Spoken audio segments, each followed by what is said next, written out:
Direction à présent Addis Abeba, où le Soudan du Sud était hier au cœur d'une réunion du Conseil de paix et de sécurité de l'Union africaine, occasion saisie par le Maroc pour appeler à ce que ce pays soit accompagné en matière de coopération sécuritaire et culturelle, ainsi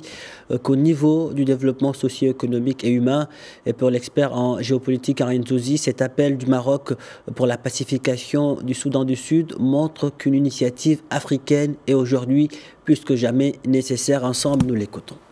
C'est vrai qu'on a beaucoup critiqué ces dernières années l'Union africaine pour son inefficacité réelle ou supposée à pouvoir s'engager, je dirais, dans la résolution des conflits. Il faut quand même se souvenir que depuis maintenant plusieurs années, depuis une dizaine, une quinzaine d'années, la tendance finalement, c'est de sous-traiter ces questions au niveau des organisations régionales ou sous-régionales. Ce qui serait, me semble-t-il, efficace au-delà des principes qui ont été énoncés fort justement par l'Union africaine, c'est qu'il y ait au fond des pays qui puissent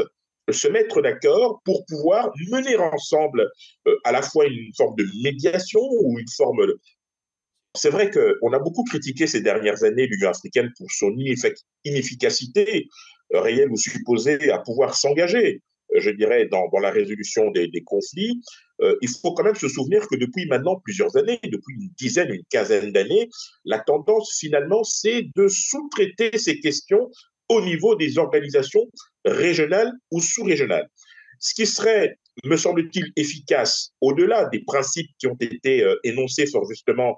par l'Union africaine, c'est qu'il y ait au fond des pays qui puissent se mettre d'accord pour pouvoir mener ensemble à la fois une forme de médiation ou une forme de consultation avec les différents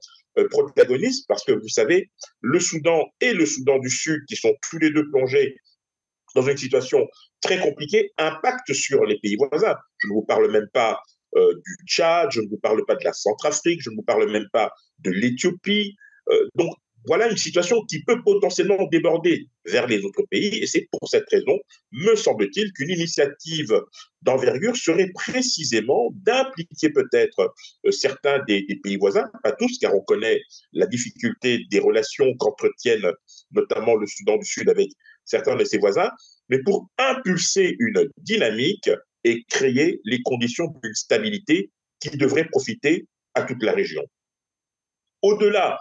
du dialogue qui me semble important, il faut un engagement ferme de la communauté internationale. Et quand je parle de la communauté internationale, je pense d'abord et avant tout aux Africains, car il est important que les Africains puissent enfin faire la démonstration de leur capacité à trouver des solutions, même si parfois cela se fait de manière très maladroite. On l'a vu notamment avec la CDAO dans le dossier du Mali, du Niger et du Burkina. Ici, il s'agit de ne pas reproduire les mêmes erreurs. Évidemment, nous sommes dans un contexte tout à fait différent, mais il me semble important ici de rappeler que depuis maintenant une dizaine d'années, l'Afrique est confrontée à un certain nombre de conflits qui mettent à mal son unité. Et lorsque cette unité est mise à mal, eh bien, vous avez des acteurs que l'on ne voit pas actuellement, mais qui opèrent déjà